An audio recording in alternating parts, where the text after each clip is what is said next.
Now we are going to start with cholesterol. Cholesterol metabolism के अंदर सबसे पहले हमने कोलेस्ट्रॉल के लिए एक स्टीरोल या फिर इसको हम स्टीरॉयड न्यूक्लियस कहेंगे। इसके अंदर हमारे पास एंथ्रासीन रिंग होती है। एंथ्रासीन रिंग क्या है कि हमारे पास बेंजीन रिंग, एक और बेंजीन रिंग और इसके ऊपर एक और बेंजीन रिंग, ये बना देनी है। फिर इसके साथ हमने एक और 5 कॉर्नर वाली रिंग बना देनी है।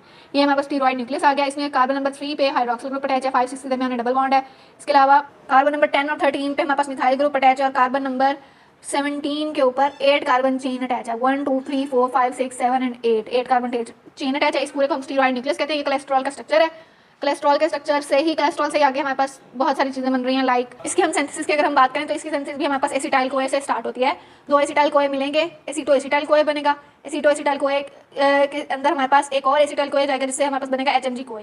ये 2 कार्बन था, 2 2 हो गए 4, 4 और 2 हो गए 6 कार्बन कंपाउंड HMG कोए बनेगा। HMG कोए सिंथेसिस की प्रोसेस। यहाँ तक ये सारा प्रोसेस कौन से वाला है? कीटोन बॉडी सिंथेसिस वाला ही यहाँ तक सारा प्रोसेस है। इसके बाद क्या होगा कि हमने HMG कोए को रिडक्टेज के जरिए से हमने इसको मेवलानेट में कन्वर्ट कर देना। यहाँ पे हमारे पास 2 NADH यूज होंगे और कोए निकल जाएगा इसमें से। इसके अंदर से कोए निकालना है हमने, कोए निकाल के हमने बना दिया मेवलानेट। मेवलानेट बन गया 6 कार्बन कंपाउंड। यहाँ पे हमने इसके ऊपर काइनेजेस एक्ट कराने, इसके अंदर दोबारा से फॉस्फेट जब हम फॉस्फेट डालेंगे इसके अंदर, इससे हमारे पास बनेगा 5 पायरोफॉस्फेट मेवलानेट। PP 2 फॉस्फेट इसके अंदर ऐड हुए हैं, 5 पायरोफॉस्फेट मेवलानेट। फिर इसके हमारे पास करेंगे हम डीकार्बोक्सिलेशन। 1 कार्बन हम कम करेंगे, 6 कार्बन था, ये भी 6 कार्बन था, यहाँ से 1 कार्बन हम कम करेंगे, साथ में एक फॉस्फेट भी रिमूव करेंगे तो ये बन जाएगा आइसोपेंटाइल पायरोफॉस्फेट IPP जो है अब ये 5 कार्बन वाला है। इसको हम आइसोमेरेज एक्ट करेंगे, इसका हम बना देंगे एक आइसोमर डाइमिथाइल पायरोफॉस्फेट 5 कार्बन वाला। इसमें हम क्या करेंगे कि इसके अंदर एक और IPP डाल देंगे, 5 और 5 हो जाएंगे 10, इससे बन जाएगा जर्नाइल पायरोफॉस्फेट। इसके अंदर एक और IPP डाल देंगे, इससे बन जाएगा फर्निसाइल पायरोफॉस्फेट। यहाँ पे सारा जो है सिंथेज एंजाइम यूज होगा। फिर हमारे पास फर्निसाइल पायरोफॉस्फेट के अंदर एक और फर्निसाइल पायरोफॉस्फेट इसी तरह सिंथेसाइज करके IPP से डाइमिथाइल, डाइमिथाइल से जर्नाइल, जर्नाइल से फर्निसाइल, एक और फर्निसाइल आ जाएगा। 2 फर्निसाइल मिला के बना देंगे सिक्विलिन। सिक्विलिन जो है सिक्विलिन सिंथेज की फॉर्म में आ जाएगा। यहाँ तक 15 थे, यहाँ पे हो गए 30 कार्बन वाला कंपाउंड, जबकि कोलेस्ट्रॉल के अंदर होते हैं 27 कार्बन। यहाँ पे हम मोनोऑक्सीजनेज सिस्टम एक्ट कराएंगे सिक्विलिन सिंथेसिस पे, इसको कन्वर्ट कर देंगे लेनोस्टिरॉल में। लेनोस्टिरॉल के हम डीकार्बोक्सिलेशन कराएंगे, इसमें से 3 कार्बन निकलेंगे तो हमारे पास बन जाएगा 27 कार्बन का कोलेस्ट्रॉल। बुक से देखते हैं हम 2 एसिटाइल कोए हमारे पास थायोलेज की प्रेजेंस में एसीटो एसिटाइल कोए बनेगा। इसके अंदर एक और एसिटाइल कोए बनाएंगे in the presence of HMG कोए। इसको हम कर देंगे 3 हाइड्रोक्सी मिथाइल ग्लूटाराइल कोए, HMG कोए, जिसको हमने सिंपली कहा था HMG कोए की हम रिडक्शन कराएंगे तो हमारे पास कोए बाहर निकालेंगे, मेवलानेट बन जाएगा। मेवलानेट पे काइनेजेस एक्ट करेंगे, इससे हमारे पास बनेगा 5 पायरोफॉस्फेट। फिर इस पे डीकार्बोक्सिलेशन होगी तो हमारे पास बन जाएगा IPP आइसोपेंटाइल पायरोफॉस्फेट। वहाँ पे आइसोमेरेज एक्ट करेगा, डाइमिथाइल पायरोफॉस्फेट बन जाएगा। इसके अंदर एक IPP एंटर होगा तो हमारे पास बन जाएगा जर्नाइल पायरोफॉस्फेट। जर्नाइल के अंदर एक और आइसोपेंटाइल पायरोफॉस्फेट ऐड करेंगे, IPP ऐड करेंगे तो फर्निसाइल के अंदर एक और फर्निसाइल डालेंगे बना के, ऐसे जैसे हमने पिछला बनाया। हमारे पास बन जाएगा सिक्विलिन सिंथेज की प्रेजेंस में। इसके ऊपर हमारे पास सिक्विलिन मोनोऑक्सीजनेज काम करेगा। यहाँ पे हमारे पास लेनोस्टिरॉल बन जाएगा। लेनोस्टिरॉल की डीकार्बोक्सिलेशन से हमारे पास कोलेस्ट्रॉल बन जाएगा। कोलेस्ट्रॉल सिंथेसिस की अगर हम रेगुलेशन की बात करें तो ये हमारे पास मेन इंपॉर्टेंट क्वेश्चन है। इसमें हमारे पास स्टीरोल डिपेंडेंट होती है, स्टीरोल डिपेंडेंट डिग्रेडेशन होती है, स्टीरोल इंडिपेंडेंट रेगुलेशन होती है, उसके अलावा ड्रग्स के जरिए होती है और हार्मोनल होती है। अब इसमें हमारे पास क्या है कि हमारे पास जो एक था HMG कोए रिडक्टेज एंजाइम जो कि इसको मेवलानेट में कन्वर्ट करा था, वो इसका रेगुलेटरी एंजाइम है। HMG कोए रिडक्टेज है वो फॉस्फोराइलेटेड फॉर्म के अंदर इनएक्टिव होता है और डीफॉस्फोराइलेट होकर एक्टिव होता है। अब इसमें जब सबसे पहले हम इसकी स्टीरोल डिपेंडेंट रेगुलेशन की अगर हम बात करें, यहाँ पे एक प्रोटीन है जिसका नाम है sterol regulatory element binding protein, और उसके साथ हमारे पास एक और प्रोटीन अटैच हुई है sterol SREBP cleavage activating protein, SRBP स्कैप। इसके ऊपर जब इंसुलिन एक्ट करेगी ना तो हमारे पास इसके ऊपर से स्कैप रिमूव हो जाएगा। इसके ऊपर से स्कैप रिमूव होगा तो हमारे पास यहाँ पे DNA के अंदर SRE जीन के ऊपर ये जाके एक्ट करेगा, स्टीरॉयड रिस्पांस एलिमेंट। वहाँ से इसकी ट्रांसक्रिप्शन कराएगा, ट्रांसक्रिप्शन से ट्रांसलेशन कराएगा और HMG कोए रिडक्टेज बनाएगा। HMG कोए रिडक्टेज जितना ज्यादा होगा उतना ज्यादा हमारे पास HMG कोए मेवलानेट में कन्वर्ट होगा, उतना ज्यादा कोलेस्ट्रॉल प्रोड्यूस होगा।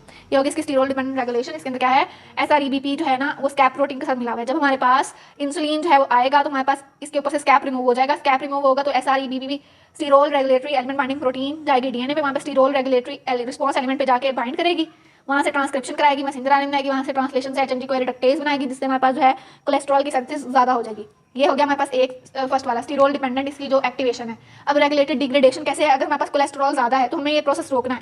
कोलेस्ट्रॉल जो है ये इस प्रोटीन की जो हमारे पास कैप की रिमूवल है उसी को इनहिबिट कर देगा, तो हमारे पास स्टीरोल रेगुलेटेड इनहिबिशन आ गई या डिग्रेडेशन आ गई, और ये जो प्रोटीन है ना ये जाके डिग्रेड होना स्टार्ट हो जाएगी यूबिक्विटेंस सिस्टम के जरिए। थर्ड में हमारे पास स्टीरोल इंडिपेंडेंट जो है वो AMP के थ्रू होती है। AMP जो है वो इसकी काइनेज डोमेन को एक्टिवेट करता है, यानी कि अगर हमारे पास एनर्जी कम है तो कोलेस्ट्रॉल नहीं बनेगा, एनर्जी कम है तो इसकी काइनेज डोमेन एक्टिवेट होगी जो कि HMG कोए को इनएक्टिव कर देगी और हमारे पास ये प्रोसेस कम होगा। और अगर हमारे पास ATP ज्यादा है, ATP प्रेजेंट है, एनर्जी ज्यादा है तो यहाँ पे हमारे पास फॉस्फोडेज डोमेन एक्ट होगी, जिससे हमारे पास HMG कोए रिडक्टेज काम करेगा और कोलेस्ट्रॉल बनेगा। इसके बाद हमारे पास हार्मोनल रेगुलेशन है। एक तो इंसुलिन वाली होगी जो हमने पहले पढ़ ली है, एक हमारे पास है थ्रू ग्लूकागॉन, वो इसके ऑपोजिट हो जाएगी। ग्लूकागॉन जब हमारे पास एक्ट करेगा तो यहाँ पे ये सब कुछ नहीं होगा।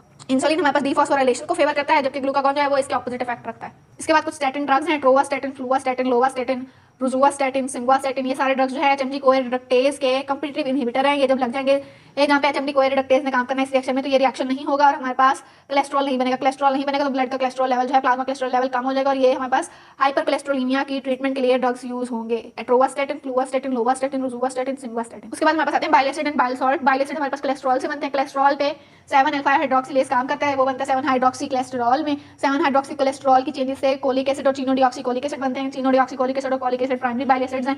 इनके ऊपर कॉन्जुगेशन होती है बाय ग्लाइसिन एंड टॉरिन, तो glycochenodeoxycholic acid, taurochenodeoxycholic acid, glycocholic acid, taurocholic acid, ये सारे हमारे पास प्राइमरी एसिड्स बनते हैं। बाइल एसिड्स, ये प्राइमरी बाइल एसिड्स हमारे पास बनते हैं लिवर के अंदर। लिवर के अंदर से ये जाते हैं हमारे पास थ्रू ब्लड और ये चले जाते हैं हमारे पास इंटेस्टाइन में। इंटेस्टाइन में हमारे पास इनके ऊपर मजीद हाइड्रोक्सिलेशन और फॉस्फोराइलेशन वगैरह होती है, तो डीऑक्सीकोलिक एसिड और लिथोकोलिक एसिड बनते हैं, यहाँ पास बनते हैं सेकेंडरी बाइल एसिड।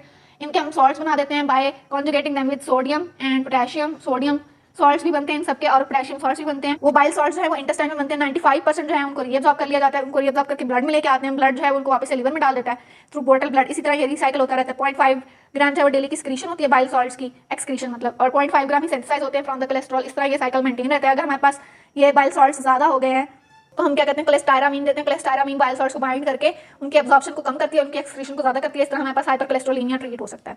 इसके बाद कोलिलिथियासिस, अगर कोलेस्ट्रॉल जो है वो ज़्यादा हो जाए तो हमारे पास क्या होता है कि वो जो है फॉस्फोलिपिड और बाइल सॉल्ट्स जो है वो हमारे पास डिपॉजिट होना स्टार्ट हो जाते हैं गॉल ब्लैडर के अंदर। और ये हमारे पास एक ड्रग है जिसका नाम है जैमफिब्रोजिल, इसकी भी नतीजे में हो सकता है। इससे हमारे पास क्या होगा कि गॉल ब्लैडर के अंदर स्टोन्स बनेंगे। इसको ट्रीट कैसे करेंगे, लैप्रोस्कोपिक कोलिसिस्टेक्टमी से छोटे छोटे होल्स बनाएंगे और हम गॉल ब्लैडर के अंदर लैप्रोस्कोपी परफॉर्म करके वहाँ से स्टोन्स को रिमूव कर देंगे या गॉल ब्लैडर ही रिमूव कर देंगे। यहाँ फिर हमारे पास इसका दूसरा ट्रीटमेंट क्या है, ओरल एडमिनिस्ट्रेशन चीनोडीऑक्सीकोलिक एसिड के सप्लीमेंट्स का। अगर हम गॉल ब्लैडर रिमूव कर देंगे तो चीनोडीऑक्सीकोलिक एसिड के सप्लीमेंट